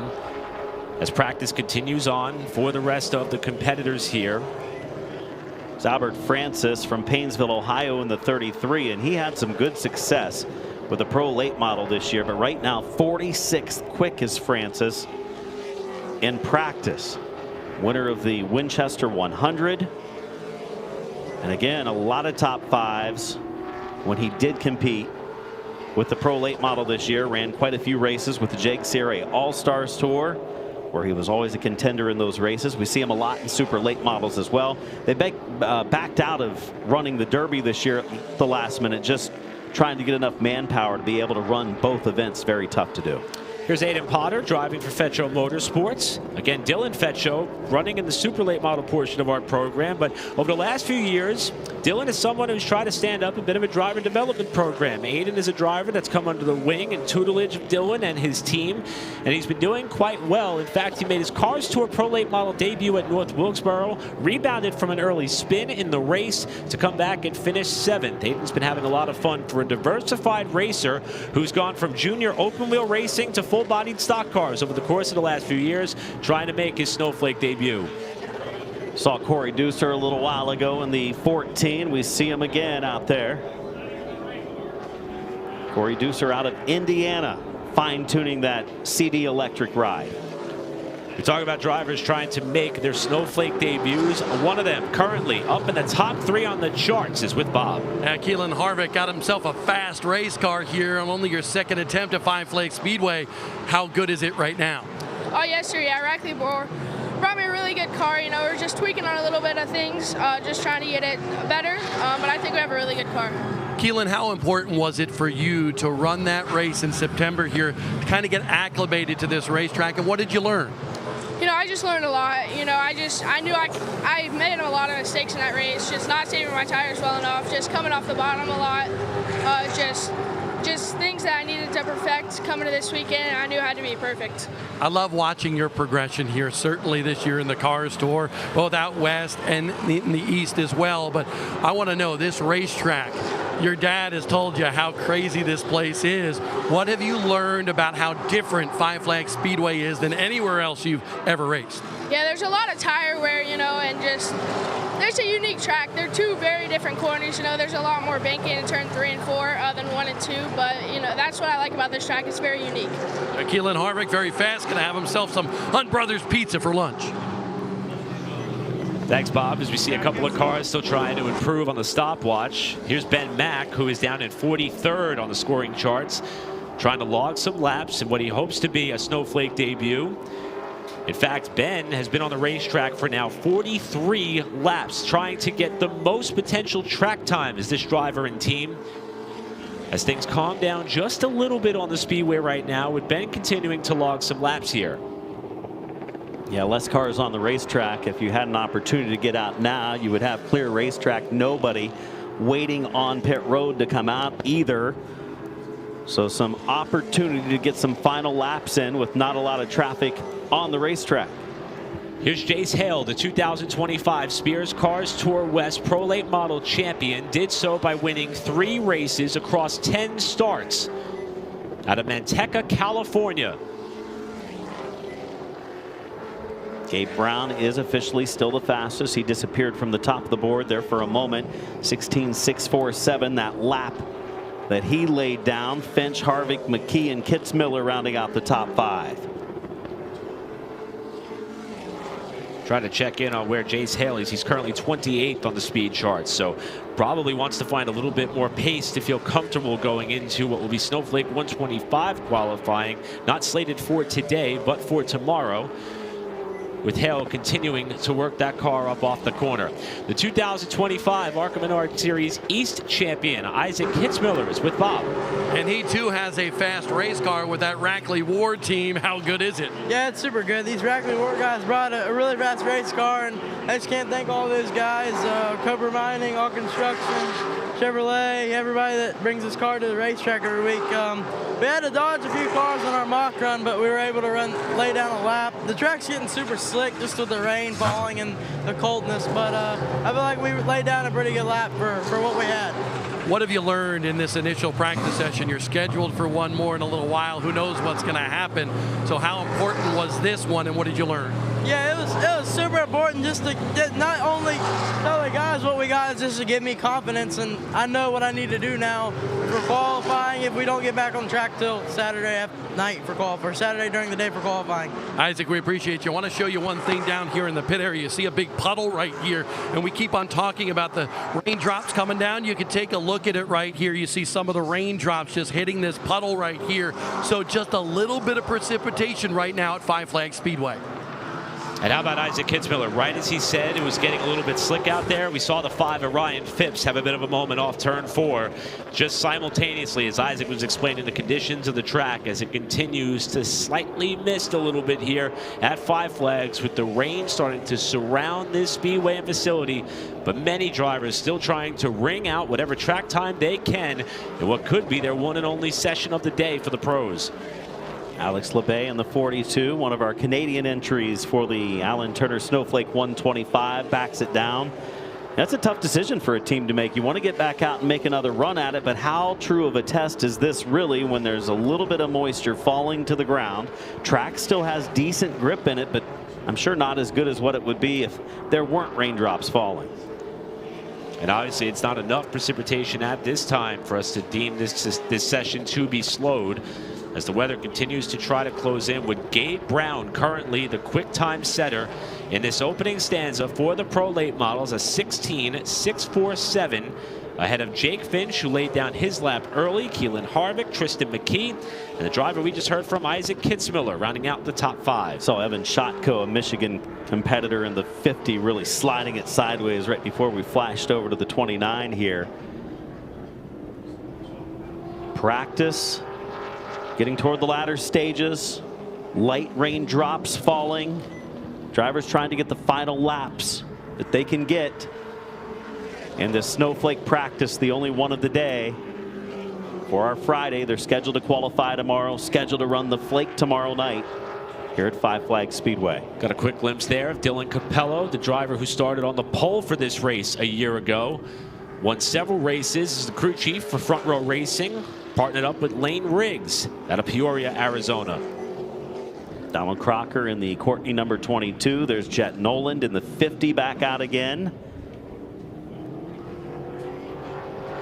Well, speaking of the full-time Truck Series crew chief, Dylan Capello, we'll go down to Joe's Racing Products pit reporter Jim Trado for more. Here's a quick run, Eric, as he's rolling back to pit side already. Here's number 11 in loving memory of Johnny Roten, who worked with Front Row Motorsports and passed away tragically since our last race in November when he was racing with Lane Riggs as the crew chief in the NASCAR Craftsman Truck Series. But Capello's team was 12th fastest, I believe, in the runs. But I just checked with the team as Dylan went on the racetrack. I said, what have you been working on? I said, we need more turn. I said, okay, what are you doing? He said, little adjustments in the rear of the car to get more turn. So they're not quite happy with their car, albeit better than most. You're 12th on the board.